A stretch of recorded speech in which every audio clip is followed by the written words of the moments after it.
दफा का जिक्र है कि एक हरे भरे जंगल में दो मजबूत और खूबसूरत सांड रहते थे। दोनों एक दूसरे के साथ इतने वफादार थे कि जंगल का कोई भी जानवर उनके करीब आने की हिम्मत नहीं करता था।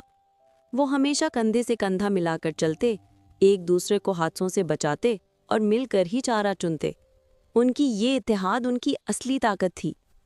जंगल का शेर उन्हें बहुत देर से देख रहा था। शेर ने कई मर्तबा उन पर हमला करने की कोशिश की, मगर हर बार जब सांड दोनों साथ खड़े होते तो शेर को वापस लौटना पड़ता। शेर ने सोचा, जब तक ये दोनों एक हैं, इन तक पहुंचना नामुमकिन है। मुझे इनसे उनका इत्तेहाद छीनना होगा। एक दिन शेर चुपके से एक सांड के पास आया और दिल में जहर घोला। तुम्हारा भाई हमेशा तुमसे पहले सबसे अच्छा चारा खाता है।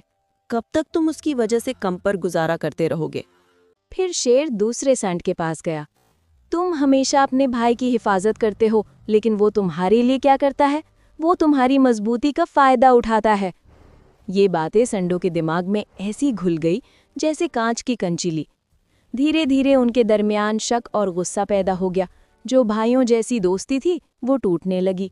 आखिर एक दिन उनकी लड़ाई इतनी बढ़ गई कि वो अलग हो गए। जंगल में अब उनका साथ नहीं था, और ये ही शेर के लिए सबसे बड़ी जीत थी। शेर ने पहले एक अकेले संड पर हमला किया। अकेला संड कितनी देर तक शेर का मुकाबला करता? आखिर शेर ने उसे गिराकर मार दिया। अगले ही दिन जब दूसरा संड भी अकेला चारा चुन रहा था, शेर ने उसे भी दबोच लिया। कुछ ही पलों में दोनों संड शेर का शिकार बन चुके थे।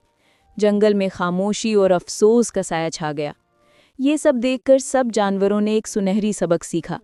जो लोग मिलकर रहते हैं वो महफूज रहते हैं, और जो एक दूसरे से अलग हो जाते हैं उनका दुश्मन उन्हें आसानी से निपट देता है।